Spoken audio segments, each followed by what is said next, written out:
was old Blood and Guts, George Patton. They had him locked up, so many locked up over there.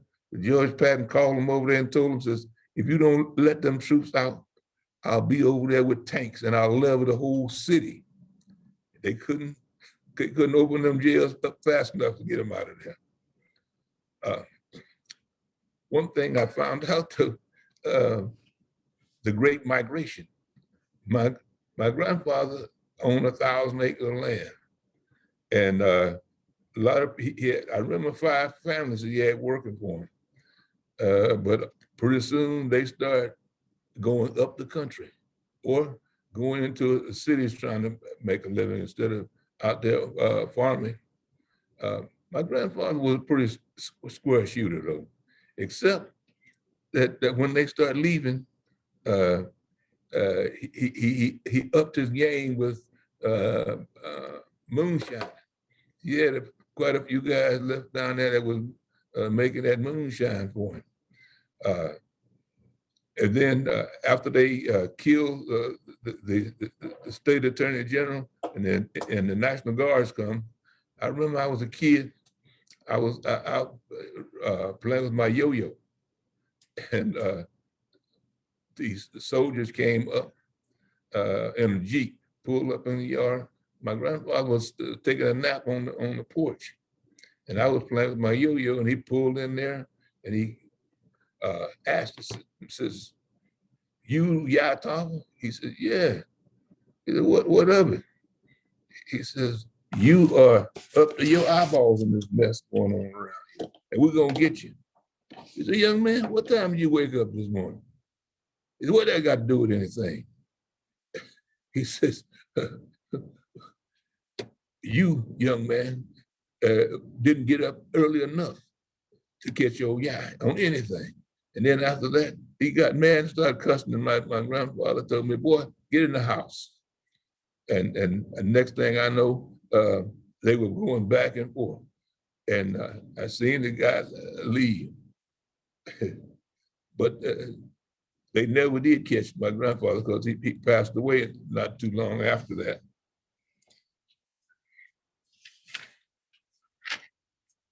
One of the things I remember, we lived on a road that didn't have electricity. The main road had electricity, but we didn't.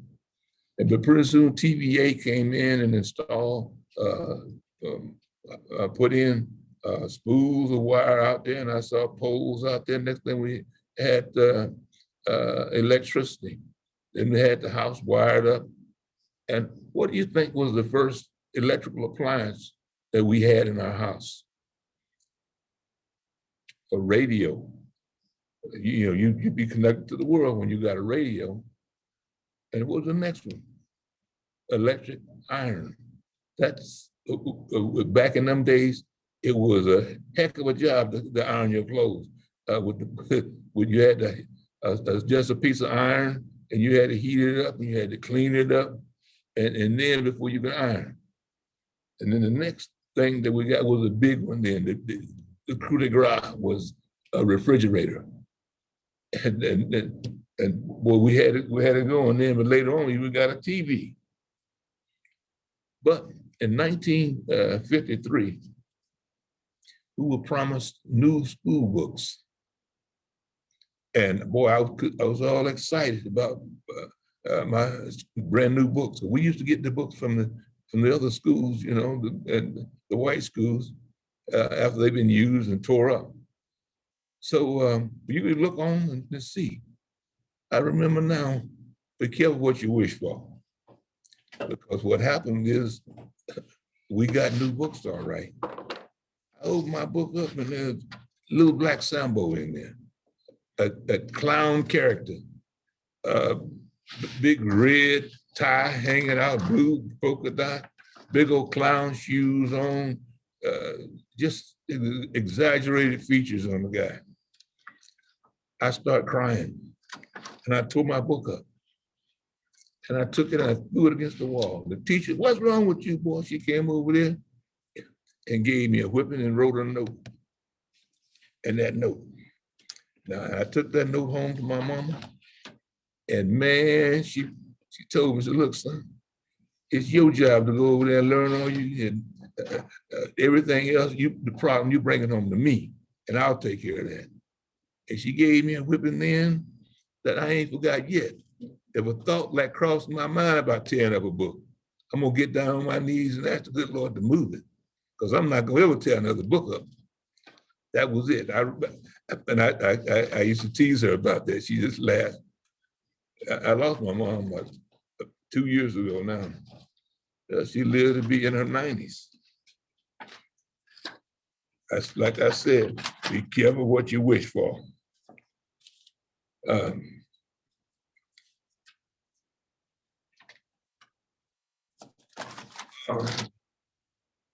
I asked my dad, Dad, how do we get to Lima? And he told me that, son, he says, you know, the police was down there corrupt. He said, when your grandfather died, I got some money. And I bought this 1949 Ford. I used to polish it up and clean it up. And then I drove to work. And somehow they saw it. They must have liked it. And when I filled the gas tank up on Friday, they come over there and wrote me up, said I'd done something. I don't know what they took me to jail, locked me up over the weekend after I done got the tank full of gas. And they didn't let me out till Monday so that I can go to work. They did me like that one time. Then later on, they caught me again. And I said after that, there will not be a third time. And so I got a buyer for that car. When they locked me up that second time and they let me out, I sold that car and bought me a bus ticket. My brother was in the Army, and he lived in Lima. And he had told me about John Galvin. And so I headed to Lima. I got here, and John Galvin wasn't hiring that day, but they was at General Motors. And you know, I got a job at General Motors, and you know, I worked there about 40 years. Yep, I remember that day. And I got here, when I got that job at General Motors, I was making $26 a week down there. I don't know how to survive on that, but then here, I was making $80 a week, working night shift and a little bit of overtime. That was a heck of a job, a heck of a change for me.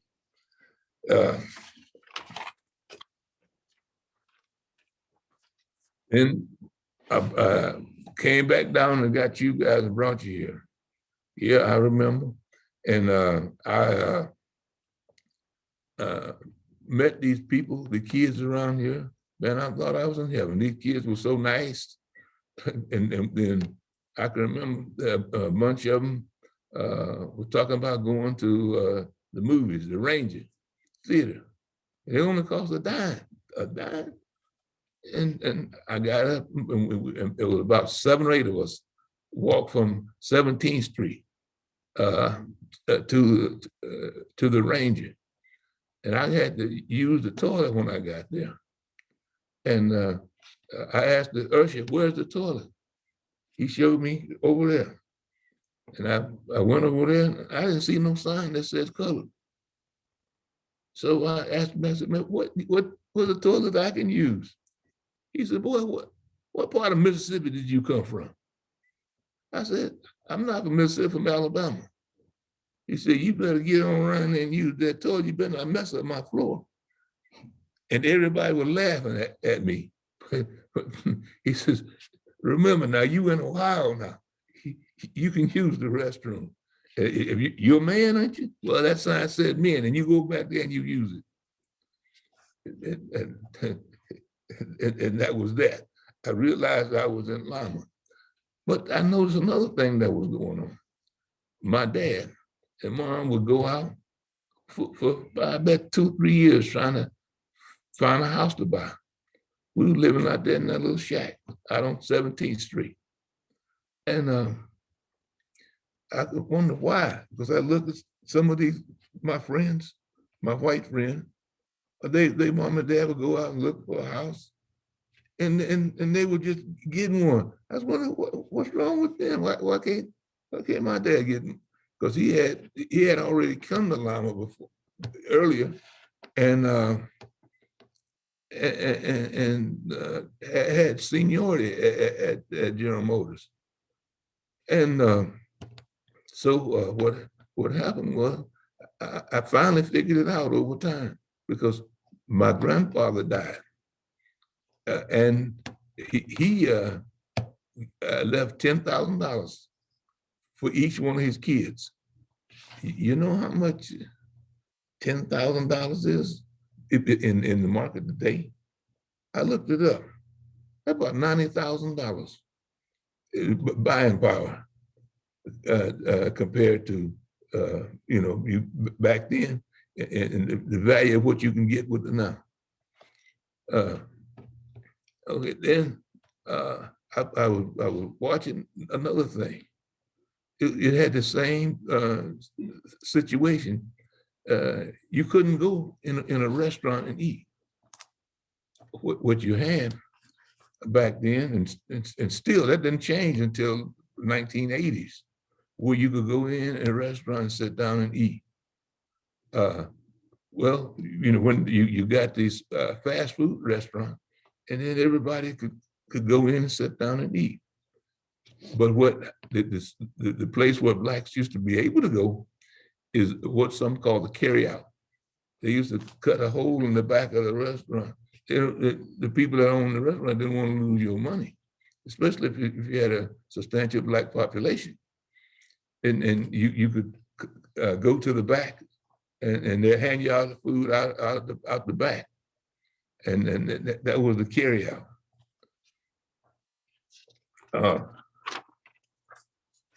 I got here, and there was some other things. I thought I spoke good English.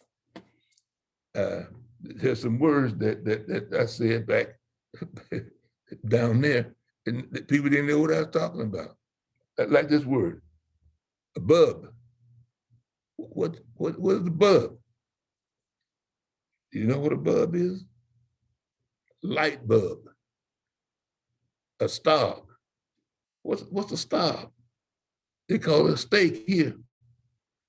Har. That's what you got on your head. Another one is ninny. What is ninny? That's a nursing baby. The mother's teeth is a ninny. Earl. What is Earl? Earl is oil. You put that in your car. A poke is a bag. Goobers, peanuts. Then, I asked the question now, when did slavery end in the United States? I read a book by Doug Blackman about that. And the name of the book was Slavery by Another Name. You think it ended in 1863 with the Emancipation Proclamation? Did it end in 1960, in the 1865 after the war? No, it didn't. All these laws that was passed, the 13th, 14th, the 14th Amendment left a loophole there. What they would do is have somebody who need help work, and they would, if they catch you out, they say, hey, boy, you spit on the sidewalk. You've been making too much noise out here. And then this is, they arrest you, take you somewhere, and before a magistrate, and accuse you of some crime. And then how much would that be? How long you need somebody to work for you? Oh, you need 6 months. Your sentence is 6 months. You owe $500.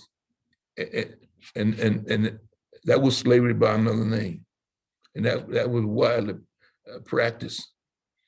And I read somewhere in 1914, 20% of the budget of Alabama, 20% of the physical budget of Alabama was through convict leasing system.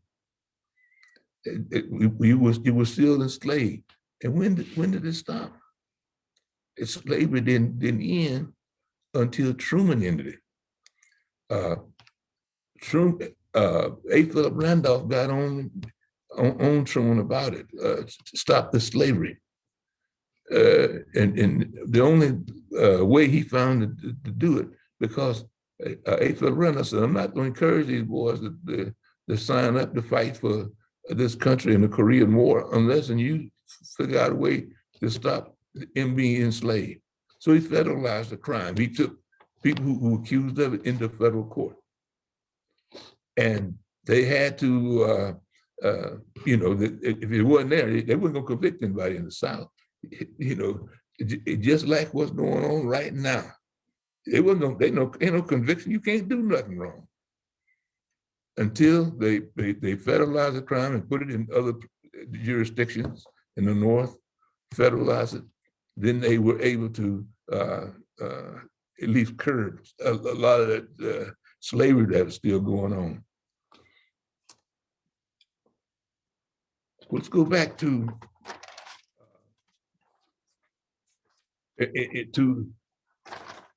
slavery in Africa. I knew nothing. 14 years of formal education, and I knew nothing about who I was. Nothing.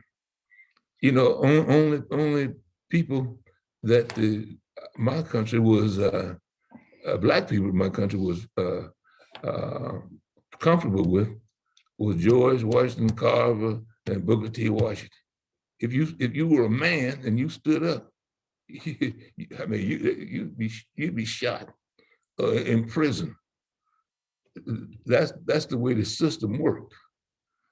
Now let's go back into Africa. Let's go to the Bible. In the Bible, it tells me that mankind came out of Africa. Matter of fact, Don Johanson from the Cleveland Metropolitan Museum of Art found the earliest form of man in the Ofar district in Africa. And it is said that the most biological diversity is in Africa. You find the shortest man, who we call the Pygmies. You find the tallest man, who we call the Watusis. And the blackest man was the Dinkas. They're right on the equator. And if you don't get that sun and have that darker skin, that sun will burn you up. Okay, now, and the whitest one are the Arabs on the periphery up in the north. In the Bible, it says that Japheth went north, Shem went to the east, and Ham went south. His descendants went south. And you can look that up in your Bible and you'll see that. That is true. And I asked the question once, I asked this question in the United States, who is the richest man that ever lived in the United States? The man that you find out, this man left an edifice right here in Lima, Ohio, that's still making money. When he died in 1937. Who is that man?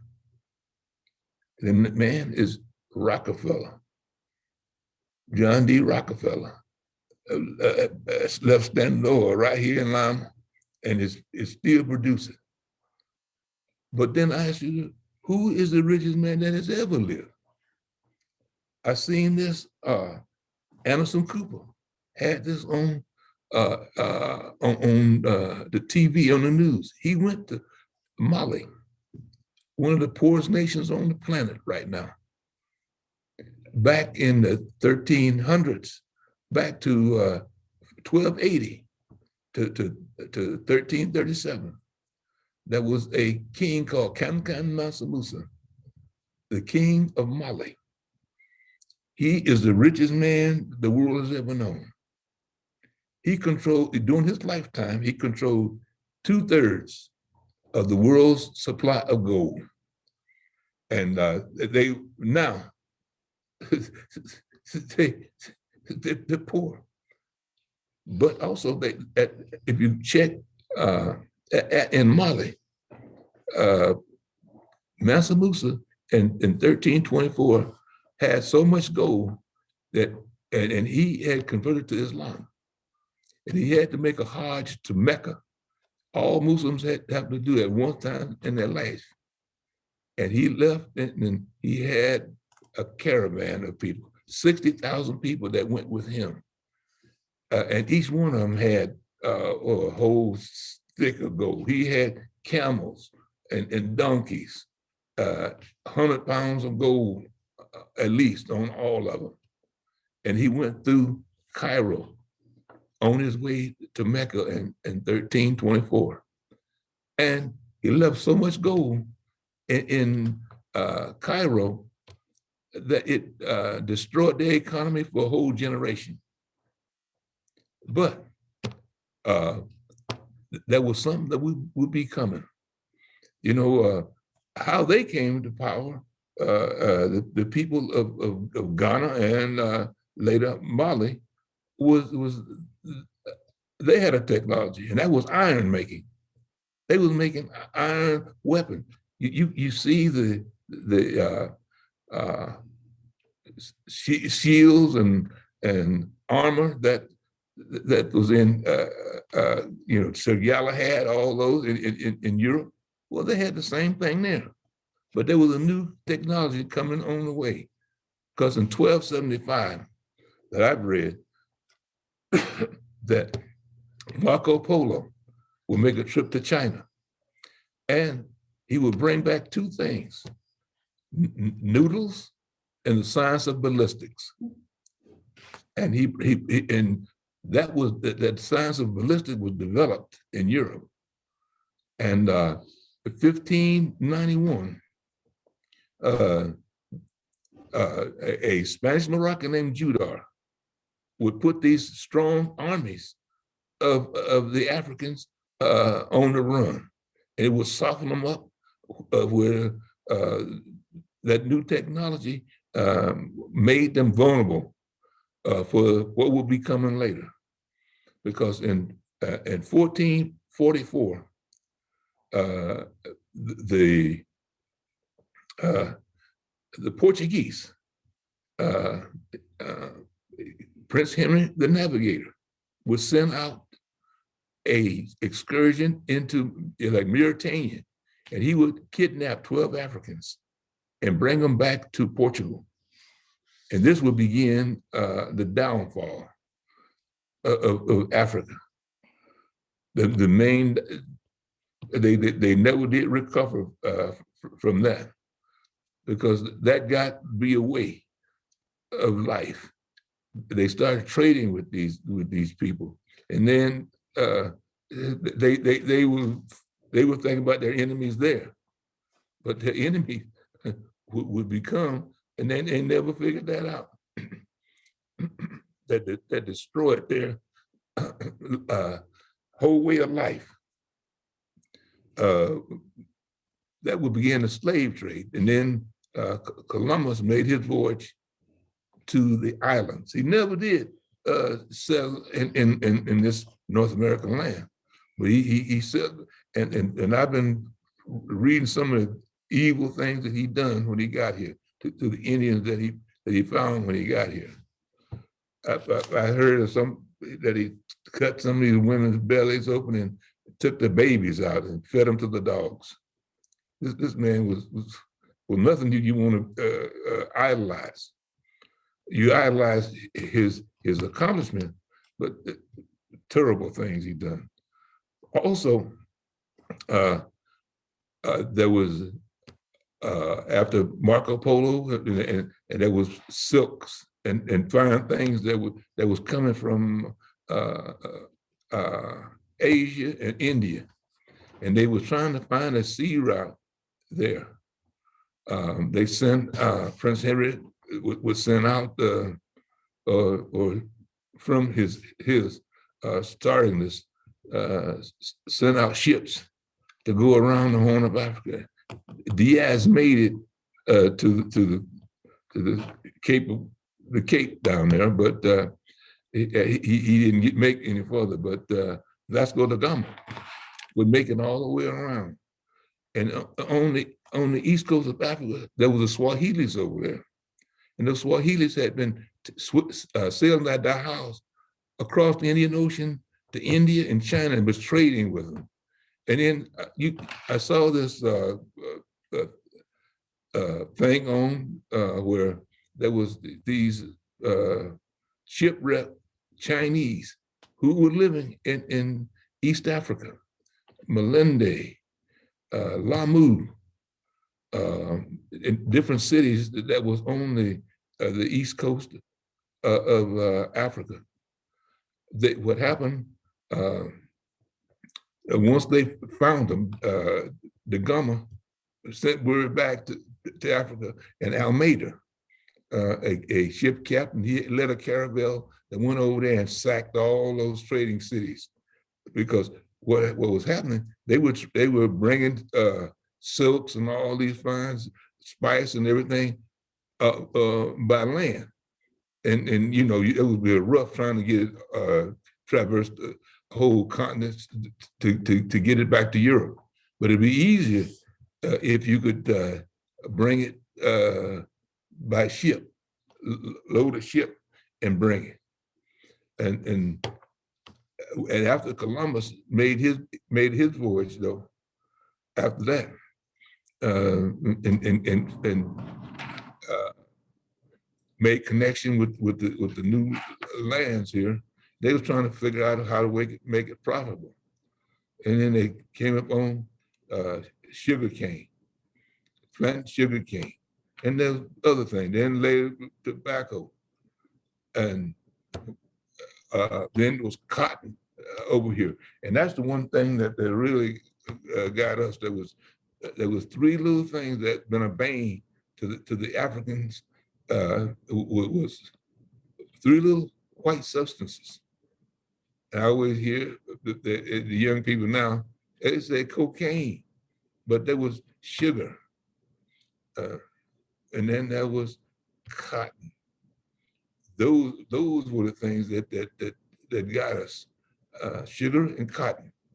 And that cocaine is something that's we're fighting with right now.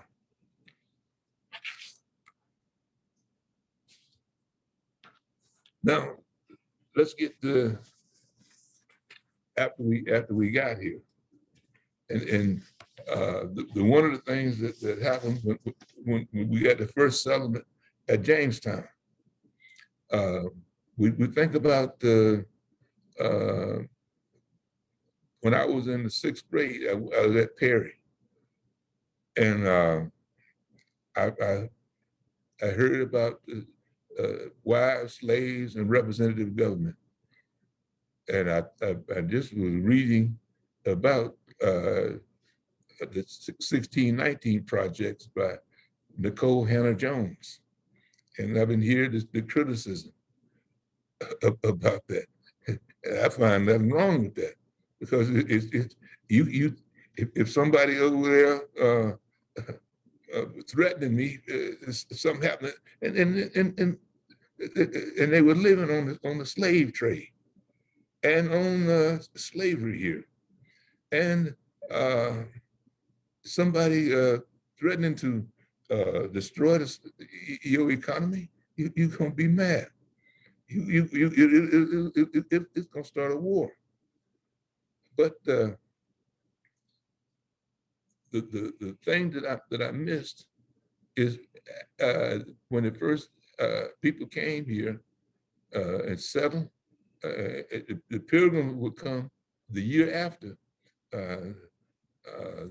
that the first Africans were sold here, the 20 and odd, they said. And then after that, we had the indentured servants. The indentured servants and the Africans were brought here. And there was no difference in the treated of an indentured servant and a slave. The only difference was that the indentured servants had a contract. But then the Africans, and they were working together, living together. But then the Bacon Rebellion would break that up, because the powers to be was fearful after the Bacon Rebellion, because Bacon wasn't being treated, like he thought he should be treated. And he was dissatisfied because he wanted more land, and the indentured servants, when they become free, they couldn't supply the land. So they started a war with the Indians. But the powers to be didn't want no more war with the Indians. And so they had to put down that Bacon's Rebellion. And Bacon was killed in the rebellion. But then the powers to be decided, wait a minute, we got to stop this. These poor Blacks and indentured servants gonna cause us a problem. The strategy was divide and conquer. They didn't elevate the poor whites, the indentured servants. They just took every right away from the African. He could not, but before when he came free, he could be elected to office. He could vote. He could have a gun. He could testify against anybody, white, Black, whatever. But they took all those rights away from him. And he was a nothing. Right now, you still get the system where the whole thing is to stop me from voting. Stop the African from voting. And that is going on today. Find ways, little laws in there that will do this. All the way down to the Congressional Constitutional Convention is when they decided on a compromise that I would be 3/5 of a human, and also that they had to pass a law back there against miscegenation. Now, what that tell you? Somebody tell you, oh, they didn't do that. They say did. Because you don't make laws against something that ain't happening. I can't, is it any law of me jumping over this building? Ain't no law of me jumping over this building, because I ain't jumping over this building. But if I was and causing a ruckus, then they would pass a law that I can't jump over a building. Now, up until then, in 1790, you couldn't become a citizen. You had to be white to be a citizen. And that law wasn't ended until 1952. And the miscegenation law was ended. Virginia against Loving against the state of Virginia in 1967 observated that law. Now, to get into the history of Ohio. Now, the first in Lima, the first family in Lima was the Banks family. They settled here. I think they settled around McCulloch Lake over here. And then there's James Moss and James Roswell found Southern Lima. Patrick Howard became the first Black doctor. In 1858, St. Paul AME Church was founded. 1873, Second Baptist was founded. Blacks celebrated Emancipation Day. They got 1887, but I found an earlier date, 1875, when they first settled it. William A. Jackson became the first black police officer in Lima. John Bean became the first black attorney in Lima. T.C. Kane established a grocery store on North Cole Street in 1909. Henry Harper opened the first black hotel. Miss Paul Mission was founded by Churchland United, and Chatfield M. Patterson, listed as an undertaker in the city's record for, and located on West Spring Street. 4th Street Baptist Church was founded.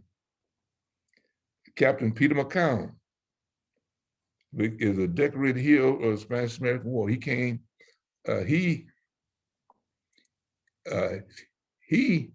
led troops with Teddy Roosevelt in the Battle of San Juan Hill. He went up Kettle Hill with Teddy Roosevelt. And then in 1912, Teddy Roosevelt came to Lima and introduced Lima to the man he knew, Captain Peter McCown. He lived on North Street, I think it's 232 North Street. And there was another military man here in Lima, was I think Captain, the Major, I can't remember his rank, was C.I. Williams. And I knew C.I. Williams personally. I met him a few times. And he was a pilot. And I'm gonna ask you this one. You know the Top Gun? They had that competition after World War II. And the Army, the Navy, Air Force, and the Tuskegee Airmen participated. Who won it in 1940, the first one? I'll tell you who won it. The Tuskegee Airmen won it. Why? Because of racism. This is what made them win it. Because everybody else did that time, and they didn't spend all this time shooting at a target like these blacks had to do, because they wouldn't let them in the fight. These other guys out there fighting and evading instead of just fixated on a target. And when they had that competition, these guys just used to shooting at a target, stationary, you know. That give them an advantage if you think about it. And then there was a black doctor here, Bradfield Center. It was named after Dr. J.C. Bradfield. But let's go back in the beginning. There was another guy that never lived in Lima. His name was Godfrey Brown. I went down to the Underground Railroad Museum, and I found about him. He came through Lima, and he bought a bunch of land over in Van Wert County, and he got a descendant over there was a judge over in I don't know what she over, and there's a girl, a woman, and what happened? From what I read, what he did was he was a shoe cobbler, and he made at the end he was able to buy his way out of slavery and buy his family and his grandchildren all out of slavery. He bought land down in Xenia, and he started the Middle Run Baptist Church in Xenia, Ohio.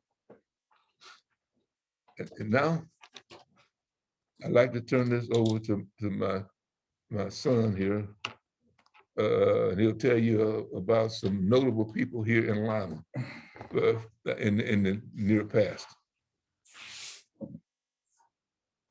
Good afternoon, everybody. How you doing? My name is Lydell Jackson. I'm Eugene Jackson's only son. I'm going to speak about some notable people from Lima, Ohio. And I'm going to kind of start with some a gentleman that his contribution touches kind of close to what I do now, which is the Lima Youth Football Association, which back then was the National Midget Football Association. His name was Charles R. Thomas.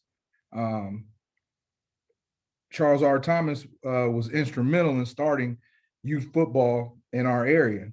In '57, he created the Sharks. Go Sharks! Now I inherited that program from the gentlemen like this, Mr. Thomas. He created the Sharks in '57. The Sharks went undefeated for a number of years. Within 5 years of starting in the league, he had about 58 teams.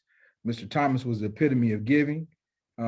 He used to take his Christmas bonus checks and from his job at Ford Motor Company and give them to needy families in the area.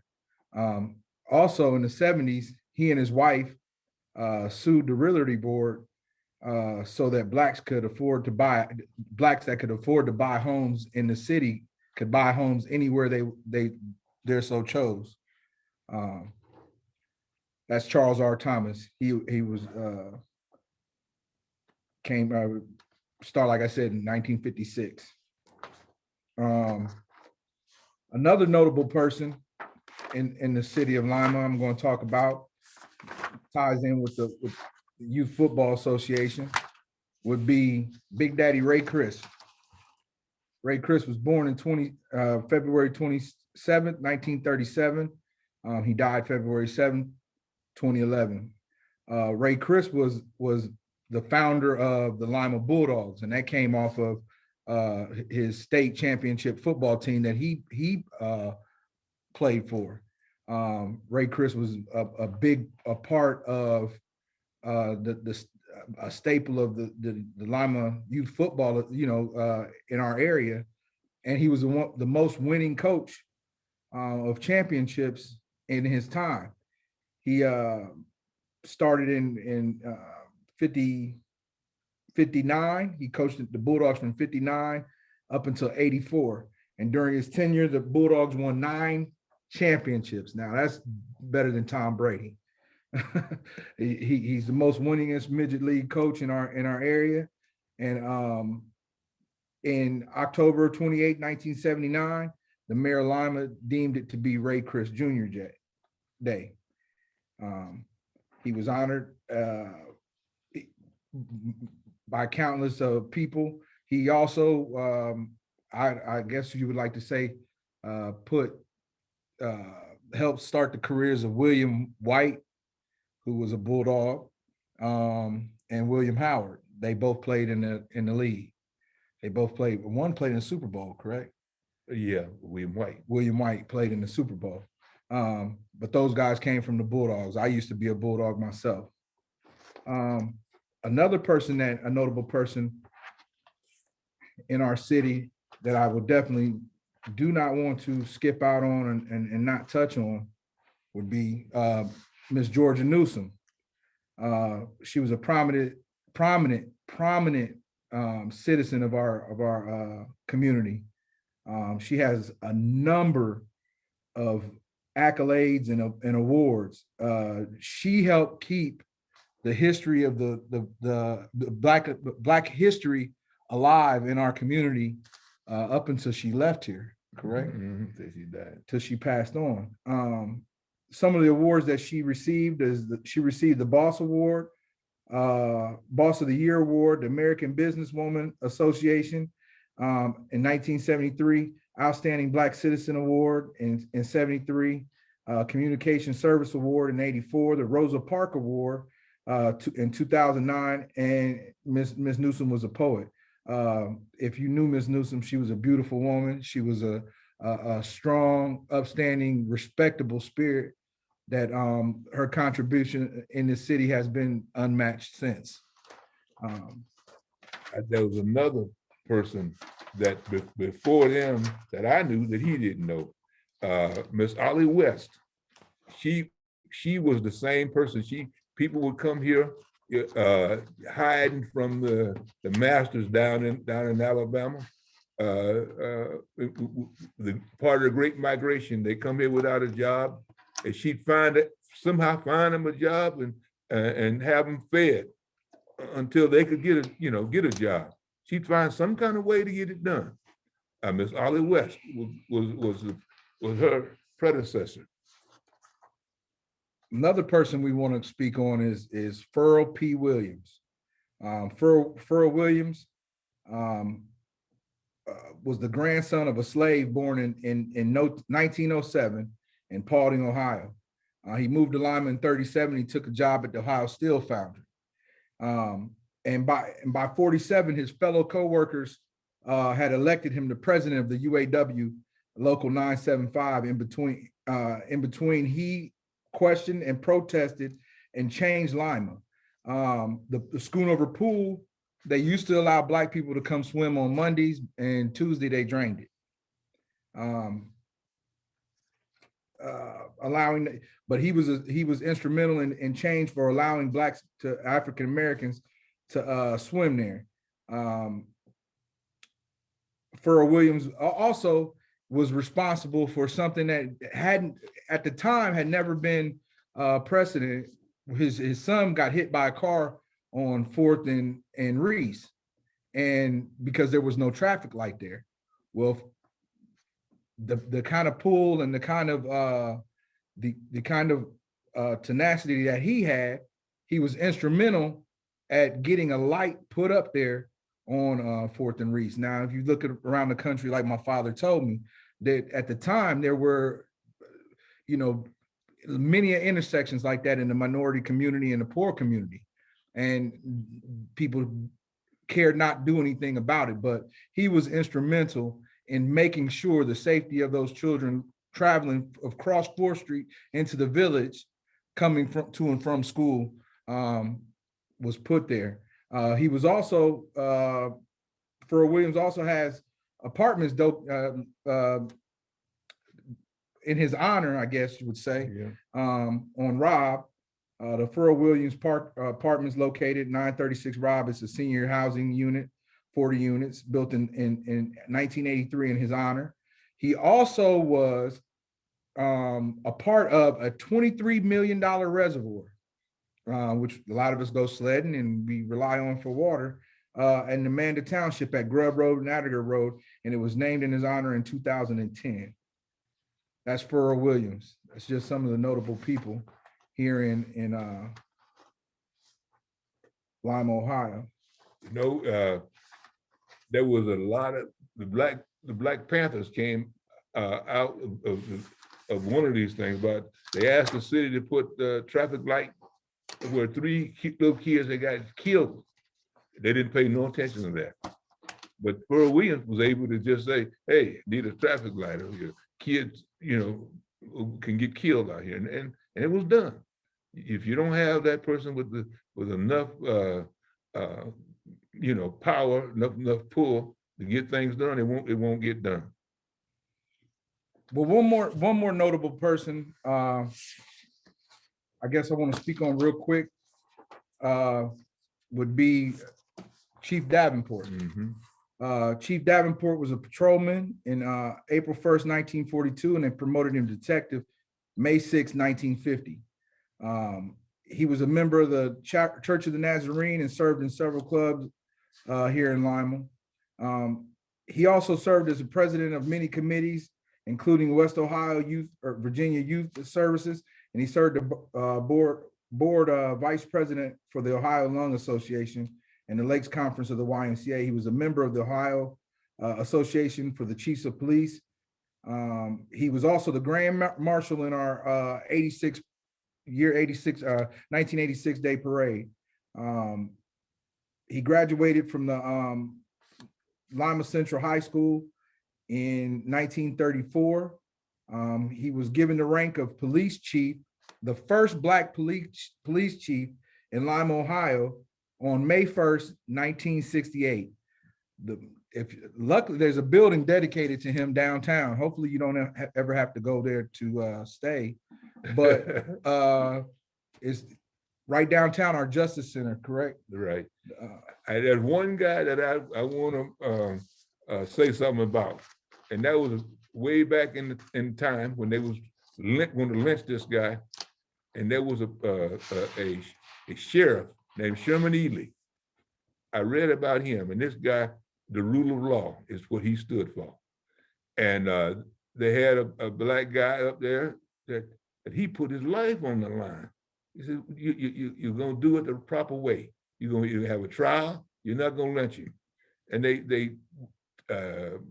read about him. He took the person to Ottawa and then got him to Toledo to keep him from lynching him. And they come back and they found out that it was the wrong guy. Well, those are just some of the notable people. That's right. That have had a definite contribution to what you see here today from Lima, Ohio, that were of African American descent. And I that's all I have on it.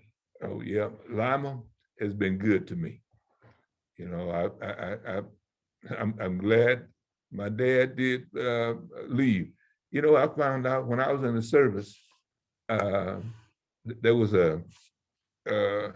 I think it was an airline strike or something like that. And I had to go to by train. I was stationed out at Williams Air Force Base in Arizona. And I met guys on the train, and I met people after I got out there who had come through Lima. And they was talking about how great Lima treated servicemen. And you know, I put my chest out a little bit. Hey, that's my hometown, Lima, Ohio. And I thank God for Lima, Ohio. Me too. Me too. Well, we're all good. You good? we'd like to thank everybody for tuning in and listening. And my dad is a wealth of knowledge that needs to be heard. And I appreciate everyone that tuned in to listen to his stories about the African-American experience and contribution. Until next time. Wait a minute, I got one question, that quiz I want to ask you. Okay, who is the greatest Russian writer? Who is the greatest American writer? Who is the French writer? Who is the great British writer? If you say the greatest Russian writer is Pushkin and Mark Twain, Dumas and Shakespeare, two of those guys are Black. Which two? Dumas, yeah, he's French. And then who's the other one? That I don't know. Pushkin, the Russian. He's from Sudan. All right. All righty.